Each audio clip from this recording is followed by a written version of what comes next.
औज़ुबिल्लाहि मिनश्शैतानिर्रजीम बिस्मिल्लाहिर्रहमानिर्रहीम। मैं Tahira Abrar, lecturer visual impairment from government training college for the teachers of blind Lahore. Today we will learn about the type of error of refraction, presbyopia 4.4. We are on chapter number 4 and the topic is presbyopia 4.4. जी, presbyopia क्या है? ये है error of refraction की एक type और इसकी हम डेफिनेशन इस तरह से कर सकते हैं.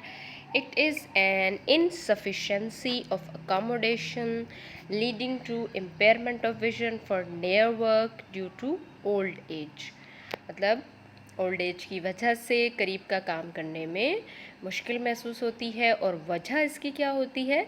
अकोमोडेशन में प्रॉब्लम आ जाती है जिसकी वजह से विजुअल इम्पेयरमेंट हो जाती है. जी, अकोमोडेशन में डिक्रीज़ होने की वजह से, अकोमोडेशन के डिक्रीज़ हो जाने की वजह से जो अकोमोडेशन पावर होती है उसके कम हो जाने की वजह से क्या होता है कि जो क्रिस्टलाइन लेंस होता है उसकी इलास्टिसिटी में इश्यूज़ आ जाते हैं, प्रॉब्लम आ जाते हैं. वो हार्ड हो जाता है, स्टिफ़ हो जाता है जिसकी वजह से क्या होता है कि उसकी इलास्टिसिटी जो कि दूर और नज़दीक की चीज़ें देखने के लिए उसमें चाहिए कि उसकी इलास्टिसिटी हो, उसमें लचक होनी चाहिए ताकि अगर उसने दूर की चीज़ें देखनी है तो वो उसके मुताबिक काम करे और करीब की चीज़ें देखनी है तो उसके मुताबिक. लेकिन क्या होता है कि जब ओल्ड एज हो जाती है तो जो लेंस होता है वो ज़रा स्टिफ़ हो जाता है, हार्ड हो जाता है क्योंकि ओल्ड फाइबर्स जो है वो कॉर्टेक्स से होते हुए लेंस के न्यूक्लियस में आते जाते हैं और वो हार्ड हो जाता है. इसके अलावा जो सस्पेंसरी लिगामेंट्स होते हैं उनका भी प्रॉब्लम होता है कि वो भी इस तरह से जो लेंस होता है उसकी मूवमेंट में उसको हेल्प नहीं कर रहे होते. तो सबसे पहले देखते हैं कि क्या है प्रेसबायोपिया, इसकी क्या डेफिनेशन हो सकती है. Presbyopia is an eye condition in which your eye slowly loses the ability to focus quickly on objects that are close. It is a disorder that affects everyone during the natural aging process. When light enters your eye, it passes through your cornea, then it passes through your pupil. Your iris is the colored ring in your eye that opens and closes your pupil to adjust the amount of light passing through it. After passing through your pupil, the light passes through your lens. तो आम सी बात है कि जैसे हम पहले भी जिक्र कर चुके हैं कि लेंस जो है वो अमाउंट ऑफ लाइट को कंट्रोल करता है. ज़्यादा अगर हम ब्राइट लाइट में खड़े हों तो ये ज़रा कॉन्ट्रैक्ट कर जाता है और अगर हम डिम लाइट में खड़े हों तो ये क्या करता है, डायलेट होता है. ताकि अगर ये डायलेट करने की वजह से प्यूपल जो है डायलेट होती है जिसकी वजह से क्या होता है कि रोशनी ज़्यादा एंटर होती है. जी, आगे जब हम बात करते हैं it's healthiest state, your lens changes shape so it can bend the light rays further and focus them on your retina at the back of your eye. However, your lens becomes less flexible with age, then it can't change shapes as easily. As a result, it's unable to bend the light properly to focus it on retina. तो जाहिर है कि क्या होता है कि जब ये लाइट रेज़ जो हैं वो सही तरह से बेंड नहीं होती, रेटिना पर फोकस नहीं हो पाती, लेंस जो है उसकी फ्लेक्सिबिलिटी नहीं रहती, लेंस जो है हार्ड हो जाता है, तो फिर क्या होता है कि रेटिना पर फोकस नहीं बन पाता और फिर हम प्रॉपरली नहीं देख पाते या देखने में हमें मुश्किल होती है. Symptoms of presbyopia. The most common symptoms of presbyopia occurs around the age of 40.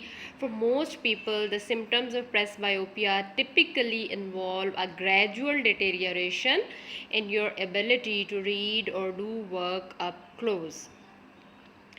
तो प्रेस बायोपिया की जो सिम्टम्स हैं आमतौर पर 40 ईयर्स से के बाद शुरू हो जाती हैं, लेकिन कुछ जो ख़ास लोग होते हैं उनमें प्रेस बायोपिया की जो सिम्टम्स हैं ग्रेजुअली डिटीरियोरेट होती है ये विज़न जो है, और लिखने पढ़ने की जो सलाहियत है या फिर क्लोज़ वर्क होता है ये ग्रेजुअली जो आहिस्ता आहिस्ता कम होता चला जाता है, और पेशेंट की एबिलिटी जो है लिखने पढ़ने की, मतलब किताबें पढ़ना या कोई करीब का काम करना, कोई सुई में धागा डालना, ये छोटी छोटी हमारी जो घर में एक्टिविटीज़ चल रही होती हैं ये इसमें इश्यूज़ आना शुरू हो जाते हैं। हमें बुक, अगर हम बुक पढ़ना चाहते हैं तो हमें बहुत करीब अगर हो तो फिर नज़र नहीं आ रहा होता, हम उसको दूर करें तो फिर हमें चीज़ें नज़र आ रही होती हैं। और अगर हम फ़र्ज़ करें कोई करीब का काम कर रहे हैं, सुई में धागा डालना चाहते हैं, सिलाई कढ़ाई का काम करें तो उसमें भी हमें मुश्किल पेश आ रही होती है। Common symptoms presbyopians are having eye strain और हेडेक्स आफ्टर रीडिंग और doing close work, having difficulty reading small print. ठीक है, स्मॉल प्रिंट जो है उसको रीड करना मुश्किल हो जाता है, क्लोज वर्क करना मुश्किल है, आई स्ट्रेन होता है, आँखों पर खिंचाव है, सर में दर्द महसूस होता है। तो ये सारी चीज़ें जो हैं ये प्रेस बायोपिया के सिम्टम्स होती हैं। Having fatigue from doing close work करने में फटीग होती है। Needing brighter lighting when reading or doing close work, needing to hold reading material at an arm's distance to focus properly on it, overall problem seeing and focusing on objects that are close to you। इसके अलावा स्क्विंटिंग भी हो सकता है। तो ये सारी चीज़ें हैं कि एक तो फटीग होती है, सर में दर्द होता है, आंखों पर खिंचाव होता है, ब्राइट लाइट में अगर ब्राइट लाइट की ज़रूरत पड़ती है अगर हम पढ़ना चाह रहे हों, क्लोज़ वर्क करना चाह रहे हों, और रीडिंग मटेरियल जो है उसको थोड़ा सा दूर करके पढ़ें तो फिर वो पढ़ा जाता है, करीब करें तो फिर उसको वो ब्लर्ड होना शुरू हो जाते हैं, वर्ड्स जो है वो आपस में मिक्स होना शुरू हो जाते हैं। ओवरऑल जो है मतलब प्रॉब्लम यही है कि देखने में प्रॉब्लम है, फोकस करने में प्रॉब्लम है, क्लोज़ वर्क जो है वो मुश्किल हो जाता है। और जब क्लोज़ वर्क मुश्किल होता है तो फिर ऐसे लगता है कि पेशेंट जब करीब की चीज़ों को देखने की कोशिश करता है तो फिर स्क्विंटिंग भी हो सकती है, स्क्विंट फील होता है, बहंगापन जो है वो भी फील होता है। Hyperopia far sightedness is a condition that has symptoms similar to presbyopia. तो जो हाइपरोपिया है, फार साइटेडनेस है, उसकी भी सिम्टम्स जो होती हैं वो प्रेस बायोपिया की तरह ही होती हैं। However they are two different disorders, लेकिन ये दोनों डिफरेंट डिसऑर्डर्स हैं। In both conditions distance objects are clear but closer objects appear blurred. Hyperopia occurs when your eye is shorter. Hyperopia जब होता है जब आँख की लेंथ जो है वो कम हो जाती है द नॉर्मल, और your cornea is too flat, और कॉर्निया फ्लैट हो जाता है। With these malformations the light rays focus behind you retina. तो होता यह है कि जो फोकस है वो रेटना के बिहाइंड बन जाता है, as in the presbyopia. ऐसा ही प्रेस बायोपिया में होता है। However presbyopia is a refractive error that is present at birth and it is possible to have hyperopia at then develops presbyopia with age। तो ये जो है hyperopia present at birth भी हो सकता है, और ये भी पॉसिबल है कि हाइपरोपिया जो है वो पेशेंट को हो जाए एंड देन उसको प्रेसबायोपिया विद एज जो है एज के साथ साथ हो सकता है। प्रेसबायोपिया की बहुत सारी कॉजेज़ हो सकती हैं। For example when you are young the lens in your eye is flexible and relatively elastic. Elasticity होती है लेंस में जब हम यंग होते हैं और आसानी से हम करीब की चीज़ों को देखते हैं। It can change its length और shape with the help of a ring of tiny muscles that around surround it. इसके इर्द गिर्द जो मसल्स होते हैं, सिलरी मसल्स होते हैं, जिनको सस्पेंसरी लिगामेंट्स भी कहा जाता है, ये मसल्स इसकी हेल्प कर रहे होते हैं और इसकी इलास्टिसिटी जो है वो बरकरार रहती है। लेकिन जब इन मसल्स में प्रॉब्लम आ जाती है तो फिर इसकी इलास्टिसिटी भी मुतासर होती है। The muscles that surround your eye can easily reshape and adjust your lens to accommodate both close and distant objects. तो जो ये मसल्स जो है करीब और दूर की चीज़ों को देखने में मदद कर रहे होते हैं। अच्छा जी, उम्र के साथ साथ क्या होता है कि जो लेंस है वो मसल फाइबर्स जो हैं जो लेंस के इर्द गिर्द होते हैं वो आहिस्ता आहिस्ता उनकी जो फ्लैक्सिबिलिटी है वो कम हो जाती है, लूज़ हो जाती है और फिर स्टिफ हो जाते हैं वो।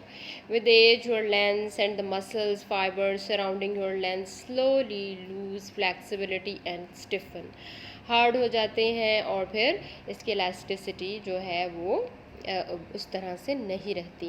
As a result your lens becomes unable to change shape and constricts to focus on close image.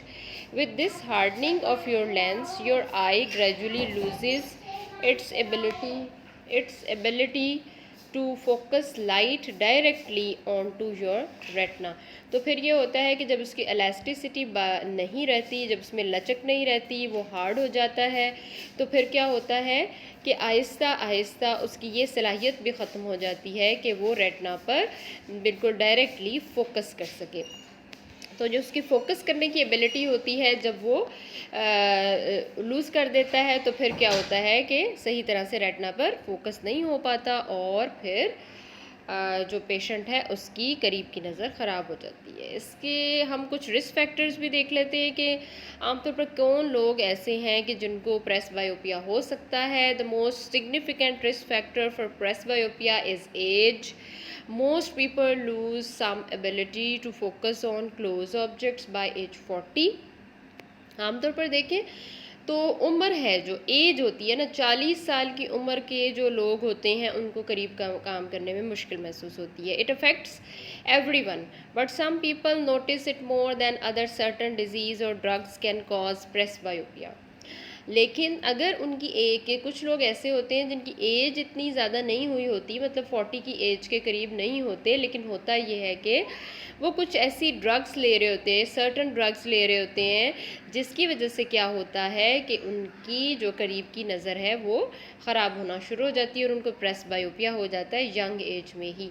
When the symptoms of presbyopia occurs earlier than usual it is called premature presbyopia. और अगर ये press बायोपिया early as में हो जाए तो हम इसको कहते हैं कि ये प्री मेच्योर प्रेस बायोपिया है। इसके अलावा कुछ और अहम पॉइंट्स भी हैं जो हम जिक्र कर सकते हैं। You are at a higher risk of premature presbyopia if you have. अगर हम presbyopia premature presbyopia के हायर रिस्क पर होंगे, अगर हम में ये पॉइंट्स मतलब ये प्रॉब्लम्स चल रहे होंगे। फॉर एग्जांपल अगर एनीमिया होगा which is a lack of enough normal blood cells के ब्लड सेल्स नहीं होंगे, एनीमिया हो जाएगा। या फिर कार्डियोवैस्कुलर डिजीज़ होगी पहले से ही पेशेंट को, या वो पेशेंट जिनको डायबिटीज़ होगा उनका मेटाबोलाइजिंग ब्लड शुगर जो है उसकी डिफ़िकल्टीज़ आ रही होंगी। या फिर पेशेंट को हाइपरोपिया पहले से हो, फार साइटेडनेस जिसमें दूर की चीज़ें करीब सही नज़र आती हैं और करीब की चीज़ें देखने में मुश्किल होती है, तो उसमें भी ऐसे हो सकता है। Which means you have a greater difficulty seeing objects near by than objects that are far away. तो उन लोगों में भी चांसेस होते हैं कि उनको प्रेस बायोपिया हो सकता है। इसके अलावा मल्टीपल स्क्लेरोसिस है which is an autoimmune disease that affects your spine and brain. Myasthenia gravis which is a neuromuscular disorder that affects your nerves and muscles। I trauma और डिज़ीज़, आँख को कोई चोट लग जाए, कोई डिज़ीज़ हो जाए, उसके रिज़ल्ट में भी प्रेस बायोपिया हो सकता है। इसके अलावा वैस्कुलर इनसफिशेंसी और पुअर ब्लड फ्लो भी इसका एक सबब हो सकता है। Some prescriptions and over-the-counter drugs can reduce your eye's ability to focus on close images। बाज़ात ये भी होता है कि हम कुछ ड्रग्स ऐसी ओवर द काउंटर ड्रग्स ले रहे होते हैं जिनकी वजह से क्या होता है कि क्लोज इमेजेस को फोकस करना मुश्किल हो जाता है।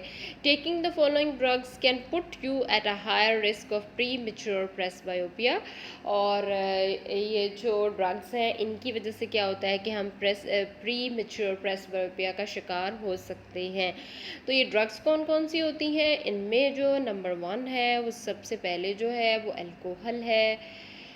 इसके अलावा एंटी एंग्जाइटी ड्रग्स हैं, एंटी डिप्रेसेंट्स हैं, एंटी हिस्टामाइंस हैं, एंटीहिस्टामाइंस हैं और एंटी साइकोटिक्स हैं, एंटी स्पेज़मोटिक्स हैं और ड्यूरेटिक्स है। अब ये सारी मेडिसिन्स जो हैं ये ना सिर्फ इनके और दूसरे साइड इफ़ेक्ट्स होते हैं बल्कि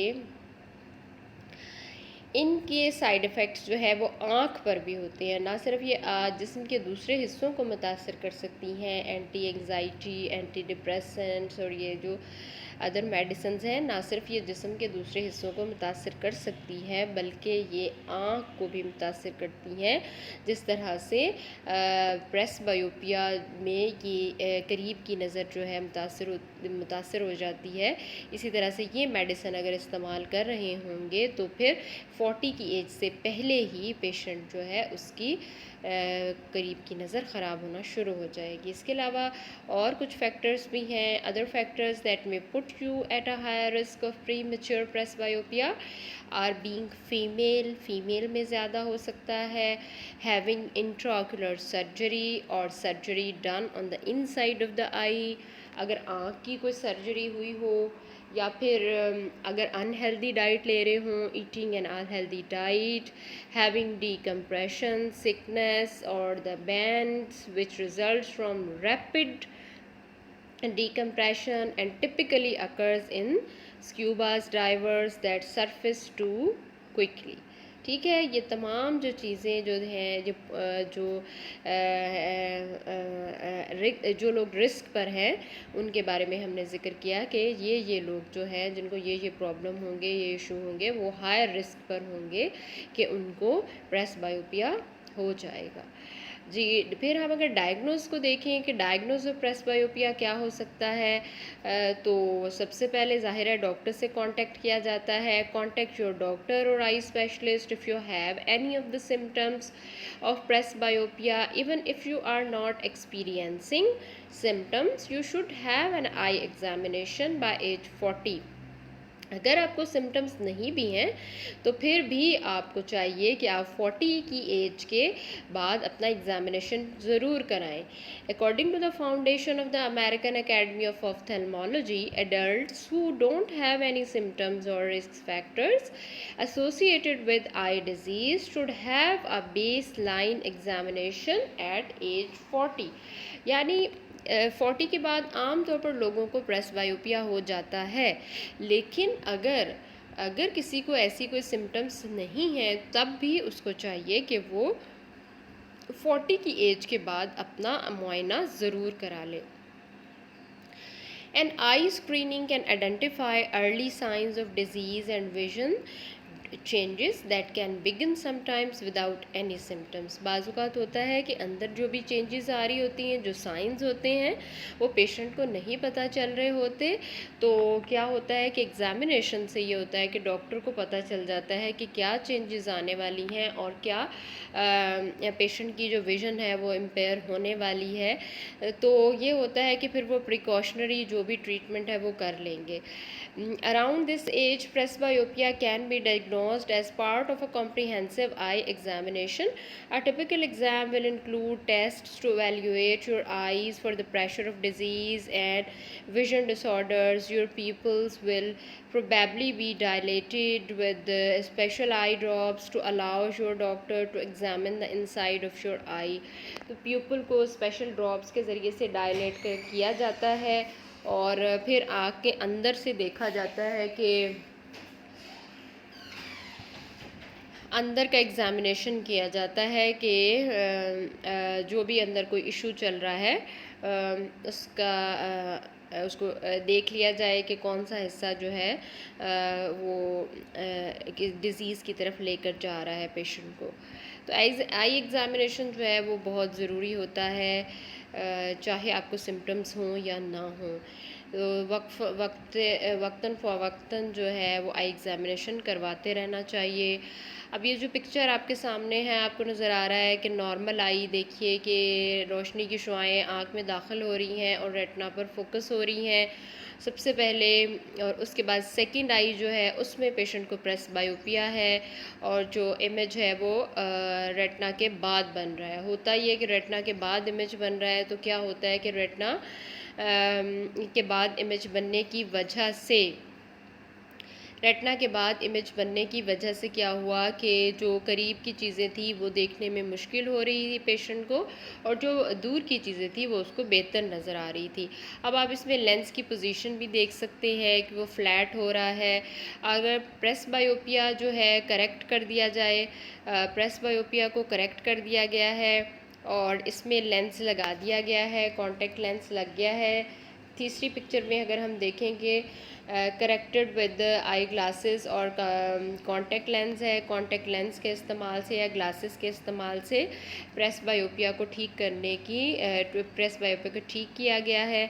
और यहाँ पर क्या हो रहा है कि जो लाइट रेज हैं वो सीधी रेटिना पर जाकर बेंड होकर रेटिना पर जाकर फोकस हो रही हैं और रेटिना पर इमेज बन रहा है। जबकि जब प्रेस बायोपिया था उसमें क्या हो रहा था कि लेंस जो है वो हार्ड हो चुका था और उसकी वजह से रोशनी की जो शुआएं थी वो रेटिना के बाद फोकस हो रही थी। लेकिन अब यहाँ पर देखिए तो हम देख रहे हैं कि यहाँ पर रोशनी की जो शुआएं हैं वो कॉन्टेक्ट लेंस लगाने की वजह से बिल्कुल एग्जैक्ट रेटिना पर फोकस हो रही हैं और उसकी वजह से पेशेंट को सही नज़र आ रहा है। ट्रीटमेंट और प्रेस बायोपिया अगर हम देखें तो ट्रीटमेंट जो है इसका ट्रीटमेंट को देखा जाए तो इसके लिए कॉन्वेक्स लेंस का इस्तेमाल किया जाता है। जैसे कि हमने पहले भी अभी देखा है कि कॉन्वेक्स लेंस का इस्तेमाल किया गया और जो इमेज है वो बिल्कुल एक्यूरेट रेटिना पर जहाँ पर बनना चाहिए वहाँ पर बन गया। No cure exists for presbyopia. However, there are several treatments available to correct your vision.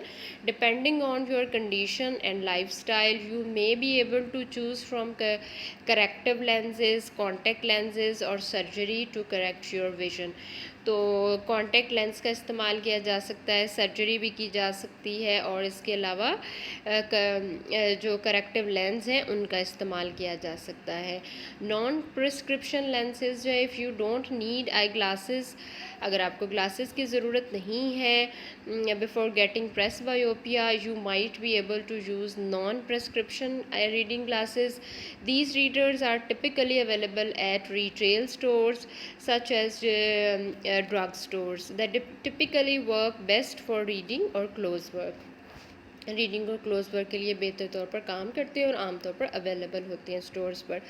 When selecting a pair of non prescription reading glasses, try different degrees of magnification, तो कोशिश कीजिए कि डिफरेंट डिग्रीज ऑफ मैग्नीफिकेशन जो हैं आप वो कर लें, ट्राई कर लें। प्रेस्क्रिप्शन लेंसेज है, you will need prescription lenses for presbyopia if you can't find an appropriate magnification from the non prescription offerings.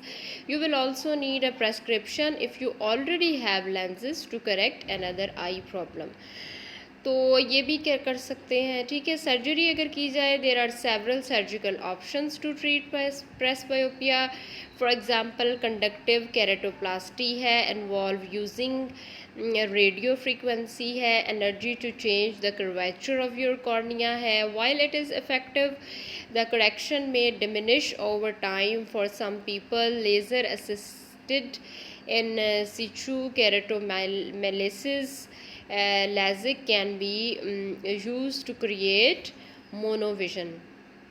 The adjustment corrects one eye for near vision and the other eye for distance. तो क्या किया जाता है कि एक आँख के लिए करीब की नज़र ठीक हो जाती है और एक के लिए दूर की। और refractive lens exchange involves the removal of your lens, तो फिर क्या, या फिर ये किया जाता है कि लेंस को रिमूव कर दिया जाता है and it is replaced with a synthetic lens called an intraocular lens implant inside your eye. और फिर इंट्राक्यूलर लेंस जो है उसकी इम्प्लांटेशन कर दी जाती है और ये होता है कि आई जो पेशेंट है वो बेहतर देखना शुरू हो जाता है। अच्छा जी, आज हमने प्रेस बायोपिया के बारे में पढ़ा जो एरर रिफ्रैक्शन की एक टाइप है। इसको हम थोड़ा सा समराइज़ कर लेते हैं कि हमने देखा कि प्रेस बायोपिया क्या है। It is an insufficiency of accommodation leading to impairment of vision for near work due to old age. तो अकोमोडेशन का इशू आता है इसमें और लेंस ज़ाहिर है कि अकोमोडेशन में बहुत हेल्प कर रहा होता है। और होता ये है कि लेंस की इलास्टिसिटी सही नहीं रहती। इसकी वजह से फिर क्या होता है कि इलास्टिसिटी की ना होने की वजह से और उसके स्टिफ हो जाने की वजह से, हार्ड हो जाने की वजह से वो करीब की चीज़ों को देखने के लिए फोकस नहीं कर पाता, उस तरह से उसकी जो इलास्टिसिटी है वो नहीं रहती। तो फिर क्या होता है कि पेशेंट जो है उसको करीब की चीज़ें देखने में मुश्किल महसूस हो रही होती है। तो इसको हम तीन तरह से वैसे देख सकते हैं, ईमेट्रोप्स, हाइपरमेट्रोप्स और मायोप्स।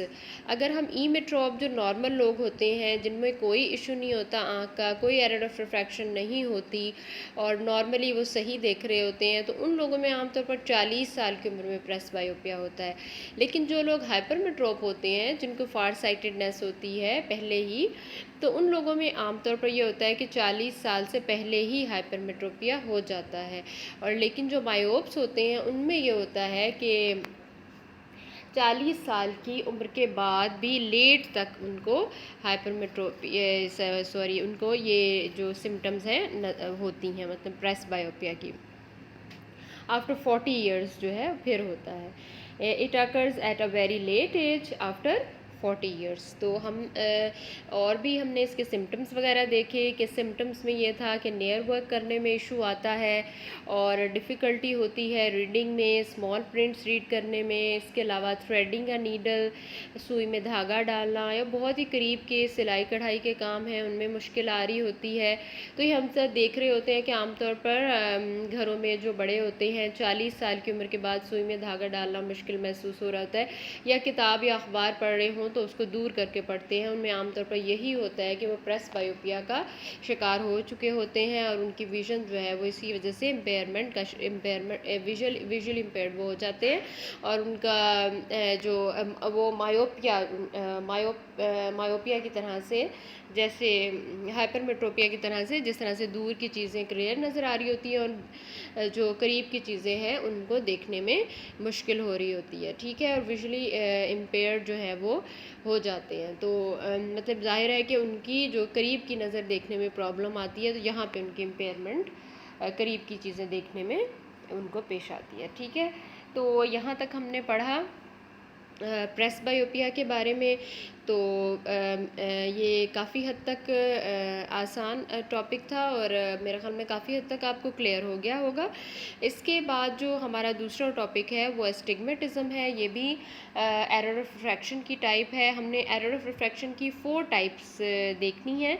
पहली टाइप जो है वो मायोपिया है, दूसरी टाइप जो है वो हाइपरमेट्रोपिया है और तीसरी टाइप जो है वो एस्टिग्मेटिज्म और ये फोर्थ टाइप है प्रेस बायोपिया। एस्टिग्मेटिज्म इंशाल्लाह हम कंप्लीट करते हैं। इसके बाद जो नेक्स्ट लेक्चर हमारा होगा वो एस्टिग्मेटिज्म पे होगा। तो फ़र्क ये है कि इन 4 टाइप्स हैं, इन चारों में फ़र्क ये है कि पहली जो मायोपिया है वो नियर साइटेडनेस है, उसमें करीब की जो अशिया हैं हम सही देख पाते हैं और दूर की अशिया में मुश्किल होती है क्योंकि इमेज जो है वो पहले बन जाता है।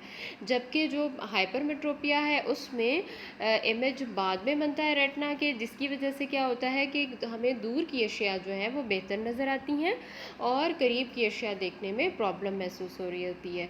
जो प्रेस बायोपिया है इसमें भी तकरीबन यही इशू आ रहा होता है, लेकिन ये एज फैक्टर होता है। इसमें ये होता है कि एज फैक्टर की वजह से, लेंस के हार्ड हो जाने की वजह से, स्टिफ हो जाने की वजह से उसकी इलास्टिसिटी नहीं सही रहती, तो फिर उसकी जो पार है उसमें इशू आता है और फिर पेशेंट जो है उसको भी करीब की चीज़ें सही नज़र नहीं आती और इमेज जो है वो रेटिना के पीछे बनता है और उसको दूर की चीज़ें जो है वो बेहतर नज़र आना शुरू हो जाती हैं। तो ये तीनों एक तरह से हैं। और जबकि एस्टिग्मेटिज्म जो है उसमें ये होता है कि डबल फोकस हो जाता है। डबल फोकस में ये होता है कि एक इमेज जो है, एक फोकस जो है वो रेटिना से पहले बन जाता है, एक फोकस रेटिना के बाद बन जाता है, या एक फोकस रेटिना पर बन जाता है, एक फोकस रेटिना से पहले बन जाता है। तो इस तरह से डिफरेंट टाइप्स हैं एस्टिग्मेटिज्म की भी।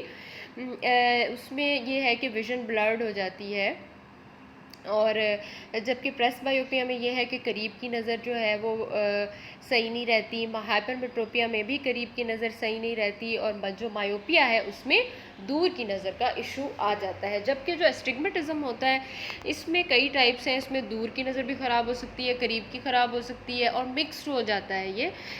बाज़-औक़ात ये होता है कि एक इमेज आँख रेटिना से पहले बन जाता है और एक इमेज बाद में बन जाता है।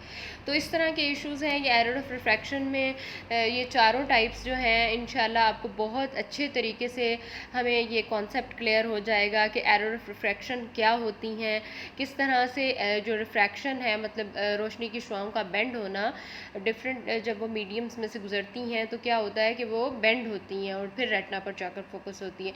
लेकिन ये जो एरर्स आ जाती हैं, मायोपिया हो जाता है या हाइपरमेट्रोपिया हो जाता है, आँख की लेंथ छोटी हो जाती है, लंबी हो जाती है, या फिर अकोमोडेशन में प्रॉब्लम है, कॉर्निया की पावर कम है, कॉर्निया इरेगुलर हो जाता है, लेंस की पावर में कमी आ जाती है, लेंस के सस्पेंसरी लिगामेंट्स जो हैं वो वहाँ पे कोई इशू आ जाता है, इंडेक्स में कोई इशू आ जाता है। तो ये सारी एरर्स हैं और इन एरर्स की वजह से ये चारों जो प्रॉब्लम्स हैं वो आते हैं और फिर इन प्रॉब्लम्स को डायग्नोस किया जाता है और फिर उनका ट्रीटमेंट किस तरह से किया जाता है। ये सारी चीज़ें अब तक आपको मेरे ख्याल में बहुत अच्छी तरीके से समझ आ गई होंगी।